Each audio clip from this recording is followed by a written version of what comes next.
একদা একদিন মরু অঞ্চলে হযরত আলীর ছেলে হাসান ও হোসাইন, অন্যদিকে খলিফা ওমরের ছেলে আব্দুল্লাহ, তারা তিনজন একসাথে মসজিদে নববীর পাশে খেলা করছিলেন। তারা সকলেই সেই সময় শিশু বয়সী ছিল।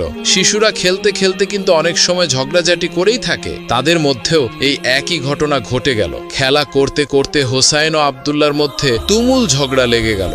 এক পর্যায়ে হোসাইন রাদিয়াল্লাহু তাআলা আনহু রেগে গিয়ে আব্দুল্লাহকে বললেন, এই আব্দুল্লাহ, তুই তো গোলামের বাচ্চা গোলাম, তোর বাপ একটা গোলাম, তুই তার সন্তান না, তুই নিজেও তো একটা গোলাম। হোসাইন রাদিয়াল্লাহু তাআলা আনহুর এই কথা শুনে তখন আব্দুল্লাহ রেগে মেগে ফায়ার হয়ে গেল। তখন আব্দুল্লাহ হযরত হোসাইন রাদিয়াল্লাহু তাআলা আনহুকে উদ্দেশ্য করে বললেন, হোসাইন, তুমি আমাকে গোলামের বাচ্চা গোলাম বলেছো? তুমি কি ভুলে গেছো আমার বাবা বর্তমান মদিনার রাষ্ট্রপ্রধান এবং আমার বাবা মুসলিমদের আমিরুল মুমিনিন? তুমি তা জানা সত্ত্বেও তুমি কিভাবে আমাকে গোলামের বাচ্চা গোলাম বলেছো? তুমি আমাকে এমনটা একদমই বলতে পারো না। আমি আমার পিতার নিকট তোমার বিরুদ্ধে অভিযোগ দায়ের করব। এই কথাগুলো বলতে বলতে আব্দুল্লাহ তখন অনেক কান্নাকাটি করলো। শেষমেশ আব্দুল্লাহ মন খারাপ করে বাড়ির দিকে চলে যেতে লাগলেন। এদিকে হযরত হোসাইন রাদিয়াল্লাহু তাআলা আনহু আব্দুল্লাহকে এই কথা বলায় কোনো রকম বিচলিত হলেন না। তিনিও তখন তার বাড়ির নিকট চলে গেলেন। আব্দুল্লাহ যখন বাড়ির দিকে কান্না করতে করতে ফিরছিলেন, ঠিক সেই সময় ছেলেকে কান্নারত অবস্থায় দেখে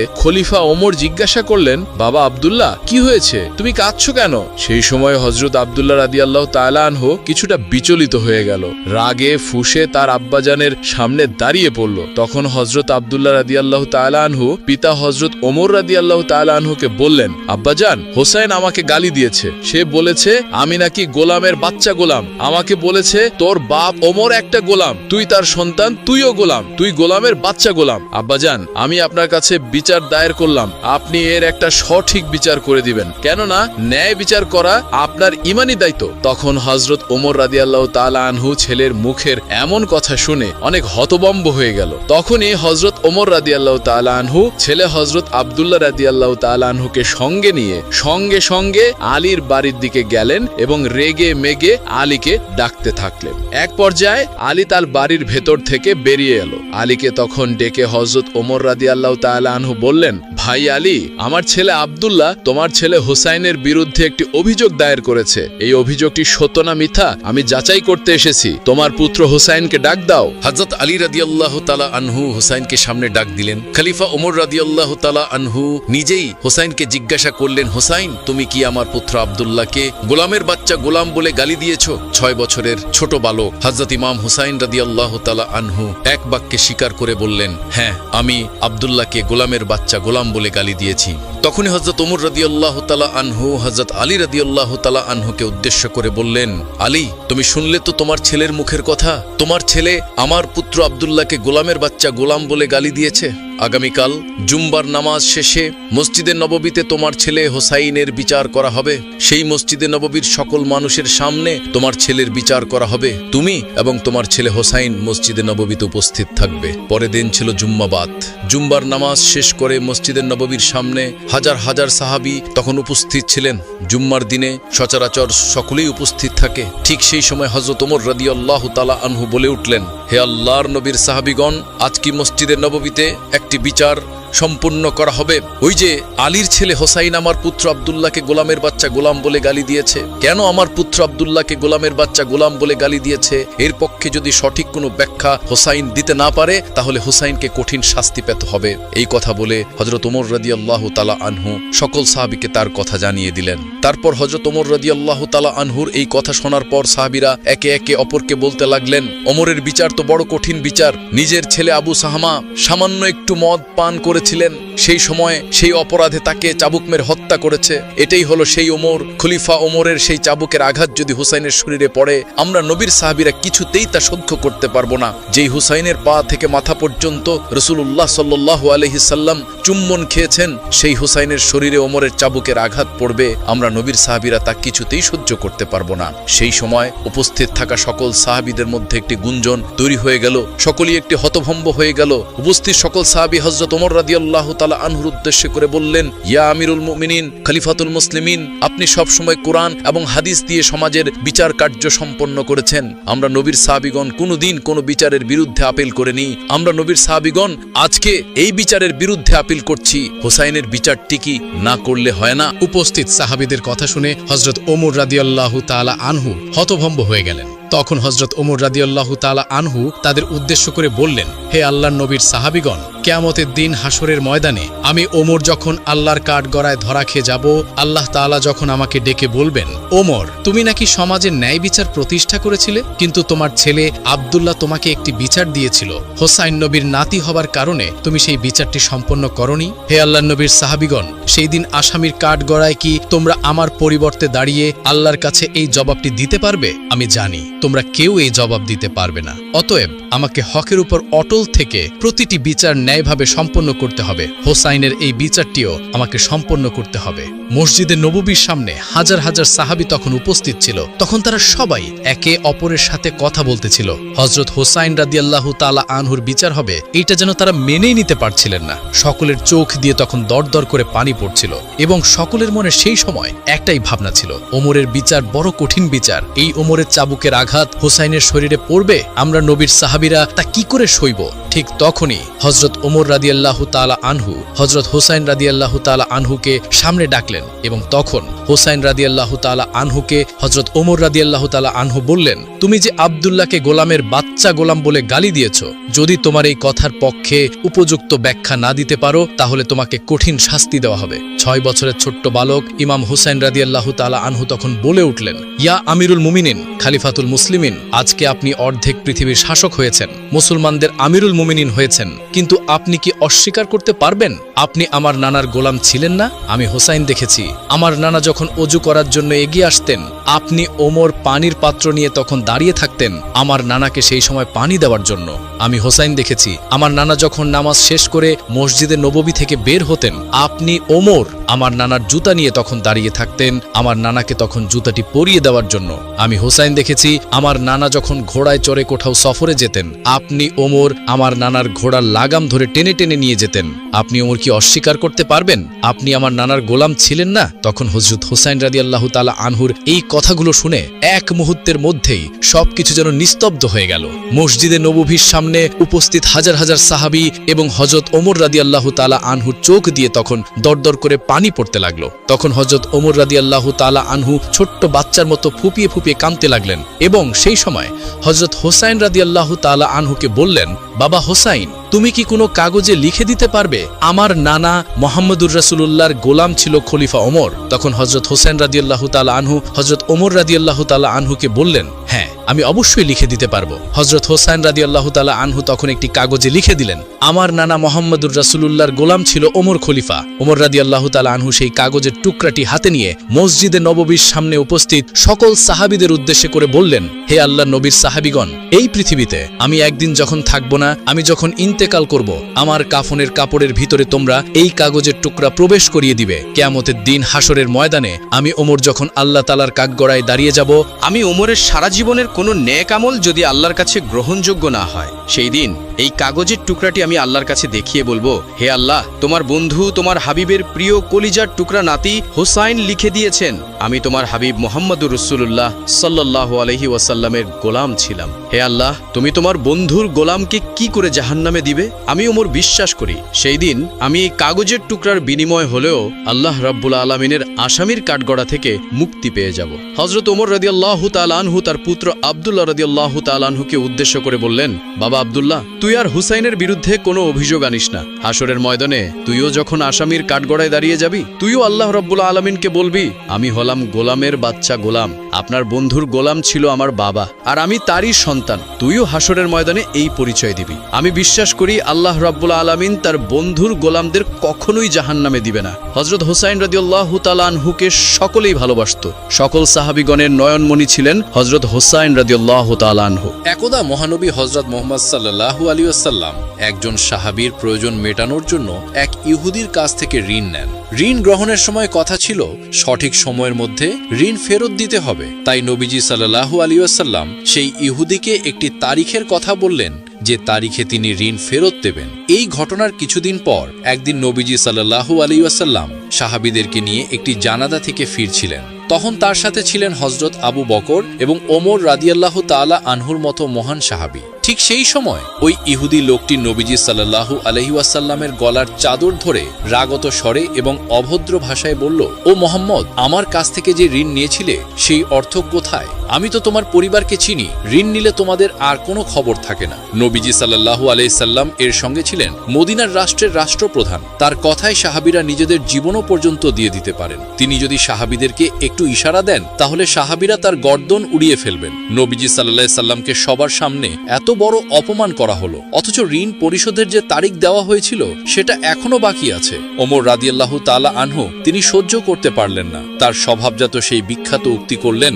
ইয়া রাসূলুল্লাহ, আপনি অনুমতি দেন আমি তার দেহ থেকে মাথা বিচ্ছিন্ন করে ফেলি। হযরত ওমর এই ক্ষেত্রে যেমন ক্ষমতাবান ছিল তেমনি তিনি ন্যায়ী ছিলেন। লোকটি যেভাবে মহানবী সাল্লাল্লাহু আলাইহি ওয়াসাল্লামের চাদর ধরে অপমান করেছে, মহানবী চাইলে লোকটিকে শাস্তি দিতে পারতেন, কিন্তু তিনি উল্টো ওমর রাদিয়াল্লাহু তাআলা আনহুকে বললেন, ওমর, তোমার কাছে তো উত্তম ব্যবহার আশা করা যায়, তুমি এইভাবে না বলে বরং আমাকে বলতে পারতে আপনি তার ঋণ পরিশোধ করুন, কিংবা ইহুদি লোকটাকে বলতে পারতেন যে আপনি সুন্দরভাবে ঋণের কথা বলতে পারতেন। অসুন্দরের জবাব সুন্দর দ্বারা, অউত্তমের জবাব কিভাবে উত্তম দ্বারা দিতে হয় সেটা নবীজি সাল্লাল্লাহু আলাইহি সাল্লাম ওমর রাদিয়াল্লাহু তাআলা আনহু সহ উপস্থিত সাহাবীদেরকে শিখালেন। অতঃপর রাসূল সাল্লাল্লাহু আলাইহি সাল্লাম ওমর রাদিয়াল্লাহু তাআলা আনহুকে নির্দেশ দিলেন, ওমর যাও, তার সাথে এবং তাকে তার ঋণ পরিশোধের পর আরো 32 কেজি খেজুর দিও, কারণ তুমি তাকে ভয় দেখিয়েছো। ওমর রাদিয়াল্লাহু তাআলা আনহু ইহুদিকে সাথে নিয়ে গেলেন এবং তাকে তার প্রাপ্য ঋণ প্রদান করলেন এবং সাথে আরো 32 কেজির মতো খেজুর দিলেন। এমন ঘটনার পর ইহুদি তো অবাক। একে তো সে সময়ের আগে পাওনা দাবি করেছে, তার উপরে সবার সামনে নবীজি সাল্লাল্লাহু আলাইহি সাল্লামকে অপমান করেছে, তবুও নবীজি সাল্লাল্লাহু আলাইহি সাল্লাম তাকে তার পাওনা দিলেন এবং সাথে দিচ্ছেন আরো 32 কেজি খেজুর। তাই সেই ইহুদি জিজ্ঞাসা করলো, অতিরিক্ত এগুলো কেন? ওমর রাদিয়াল্লাহু তাআলা আনহু বললেন, কারণ আমি তোমাকে হুমকি দিয়েছি, সেটার কাফফারা হিসেবে নবীজি সাল্লাল্লাহু আলাইহি ওয়াসাল্লাম এগুলো দিতে বললেন। এ কথা শুনে লোকটি বলল, ওমর, তুমি কি জানো আমি কে? ওমর রাদিয়াল্লাহু তাআলা আনহু বললেন, না, আমি জানি না তুমি কে। লোকটি বলল, আমি যায়েদ ইবনে সুনা। তার নাম শুনে ওমর রাদিয়াল্লাহু তাআলা আনহু চক্ষু যেন চরক গাছ।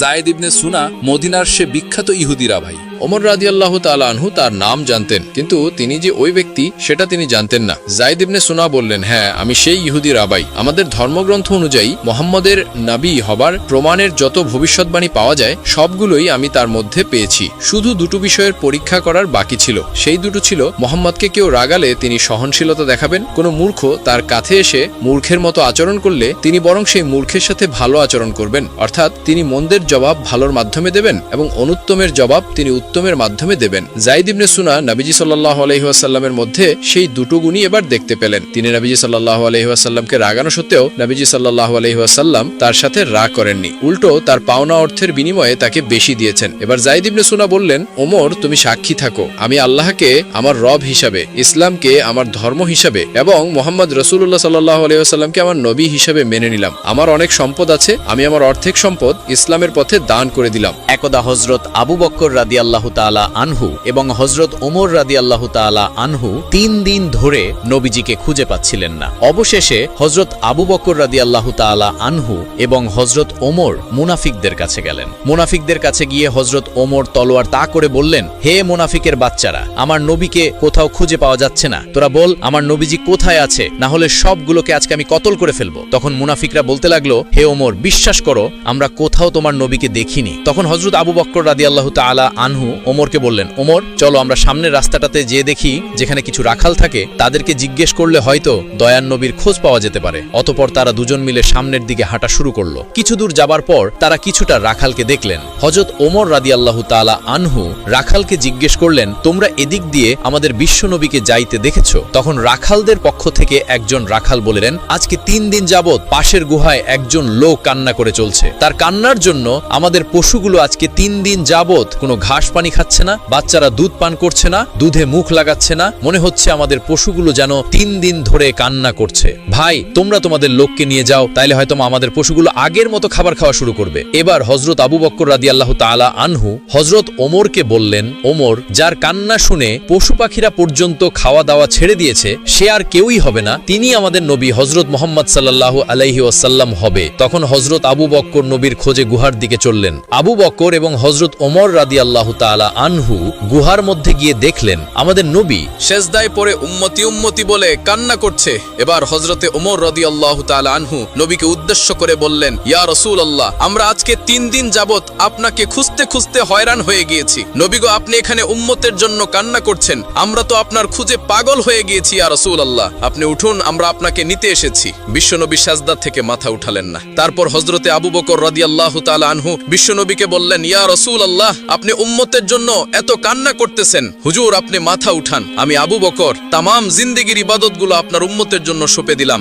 তারপরও আমার নবী মাথা উঠান না। তারপর হযরতে আবু বকর এবং হযরতে ওমর রাদিয়াল্লাহু তাআলা আনহু বাড়ির দিকে আসলেন। পথে হযরতে আলী রাদিয়াল্লাহু তাআলা আনহার সাথে সাক্ষাৎ হয়। তারপর হযরতে আলীকে আবু বকর ও হযরত ওমর বিস্তারিত সবকিছু বললেন। তারপর হযরত আলী বাড়িতে গিয়ে মা ফাতেমা এবং হাসান হুসাইনকে নিয়ে নবীজির গুহার মধ্যে চলে আসেন। এবার হযরতে ফাতেমা আমার নবীকে লক্ষ্য করে বললেন, আব্বাজান, আপনি কেমনে পারলেন আজকে 3 দিন যাবত আমাদেরকে ভুলে থাকতে? আমরা আপনাকে সমস্ত জায়গায় খুঁজে খুঁজে হয়রান হয়ে গিয়েছি আপনার নাতি হাসান এবং হুসাইন কান্না করছে। আব্বাজান, আপনি উঠুন, আমরা আপনাকে নিতে এসেছি। তারপরেও আমার নবীজি মাথা উঠান না। এবার হযরত ফাতিমা রাদিয়াল্লাহু তাআলা আনহা আমার নবীকে বললেন, ইয়া রাসূলুল্লাহ, আমি ফাতিমা কথা দিচ্ছি, আমার আদরের হাসান এবং হুসাইনকে আপনার উম্মতের জন্য কুরবানি করে দিলাম। এবার আমার আল্লাহ হযরত জিব্রাইল আলাইহিস সালামকে ডেকে বললেন, হে জিব্রাইল, তুমি এখনই যাও, গিয়ে আমার বন্ধুকে মাথা উঠাতে বলো এবং কান্না বন্ধ করতে বলো। জিব্রাইল, আমার বন্ধুকে জানিয়ে দাও, আমি আল্লাহ কথা দিচ্ছি, আমার বন্ধুকে না জিজ্ঞেস করে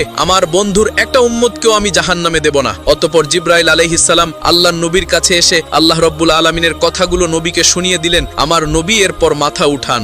একদা উম্মে আইমান কোনো এক দরকারে হযরত ফাতেমা রাদিয়াল্লাহু তাআলা আনহার বাড়িতে যান। ফাতেমা রাদিয়াল্লাহু তাআলা আনহার দরজার সামনে গিয়ে উম্মে আইমান ডাকতে থাকেন, কিন্তু ভিতর থেকে কেউ কোনো কথা বলছে না। উম্মে আইমান আবার দরজায় নক করলেন, কিন্তু ভেতর থেকে কেউ দরজা খুলছে না। তারপর উম্মে আইমান দরজার ফাঁক দিয়ে ঘরের ভিতরে তাকিয়ে দেখলেন হযরত ফাতেমা রাদিয়াল্লাহু তাআলা আনহা রুটির জাতা পিষতে পিষতে ঘুমিয়ে পড়েছেন, আর তার খাটের উপরে একজন মহিলা বসে তাসবিহ পাঠ করছেন এবং আরেকজন মহিলা হযরত হাসান ও হুসাইন রাদিয়াল্লাহু তাআলা আনহুমাকে দোলনার মধ্যে দুধ খাওয়াচ্ছেন। এই দৃশ্য দেখার পর উম্মে আইমান মা ফাতেমার বাড়ি থেকে চলে গিয়ে নবীজির দরবারে এসে প্রবেশ করেন। নবীজিকে সালাম দিয়ে উম্মে আইমান নবীকে বলেন, ইয়া রাসূলুল্লাহ, আমি কোনো এক দরকারে ফাতেমার বাড়িতে গিয়েছিলাম, তার ঘরের মধ্যে আমি এমন দৃশ্য দেখতে পেলাম। তারপরে নবীজি উম্মে আইমানকে বললেন, আমার মেয়ে ফাতেমা রুটির জাতা পিষতে পিষতে ক্লান্ত শরীর নিয়ে ঘুমিয়ে পড়েন, কিন্তু তখনও তার তাসবিহ পাঠ করা বাকি ছিল।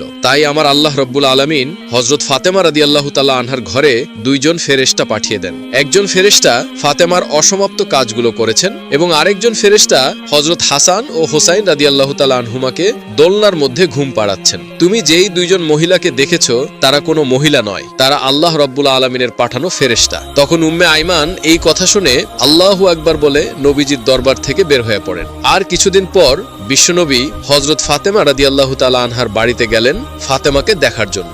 নবী যখন ফাতেমার ঘরের মধ্যে প্রবেশ করলেন, তখন ফাতেমার মুখটা অনেক মলিন দেখাচ্ছিল। আমাদের নবী ফাতেমাকে জিজ্ঞেস করলেন, মা, তুমি কি অসুস্থ?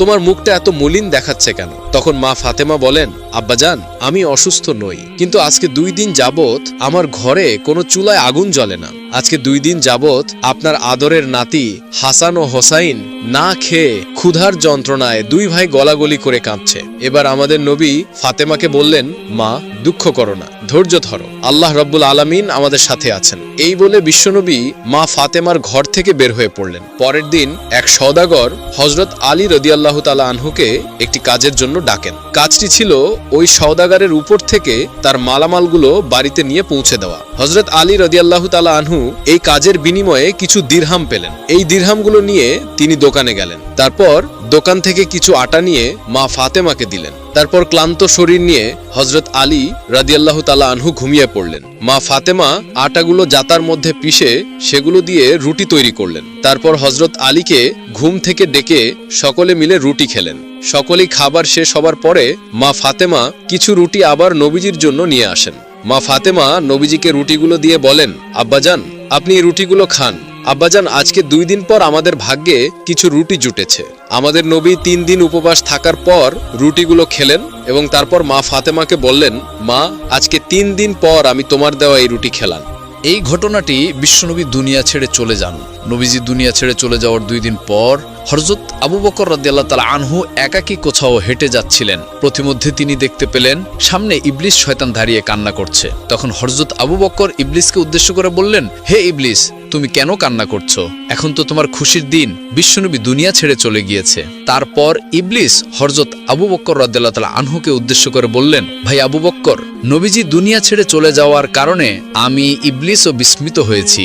কেননা আমি জানি আল্লাহ রাব্বুল আলামিন আমাকে যে শাস্তি দিয়েছে, আমার স্থান চিরস্থায়ী জাহান্নাম। কিয়ামতের পর আমাকে সারা জীবন জাহান্নামের শাস্তি ভোগ করতে হবে। জাহান্নামের শাস্তি সম্পর্কে আমি জানি কত কঠিন হবে সেটা, ভাই আবু বকর। তাই আমি প্রতিটি সময়, প্রতিটি মুহূর্তে বিশ্বনবীর সাথে সাক্ষাৎ করতে চেয়েছিলাম। আমি চেয়েছিলাম বিশ্বনবীকে দিয়ে আল্লাহ রাব্বুল আলামিনের কাছে কৈফিয়ত করে আমাকে ক্ষমা করার ব্যবস্থা করা যায়। কিন্তু যতবারই আমি নবীজির কাছে গিয়েছি ততবারই নবীজির সাথে কেউ না কেউ ছিল। কখনো আমি নবীজিকে একা পাইনি। তারপরেও আমি নবীজিকে একা পাওয়ার চেষ্টা চালিয়ে যাচ্ছিলাম। এখনো তো বিশ্বনবী দুনিয়া ছেড়ে চলে গিয়েছে, আমার ক্ষমার রাস্তাও চিরতরে বন্ধ হয়ে গিয়েছে, এই ভেবেই আমি কান্না করেছিলাম। অতঃপর হযরত আবু বকর রাদিয়াল্লাহু তাআলা আনহু ইবলিসের মুখে এই কথা শোনার পর আস্তে আস্তে সামনের দিকে হেঁটে চললেন।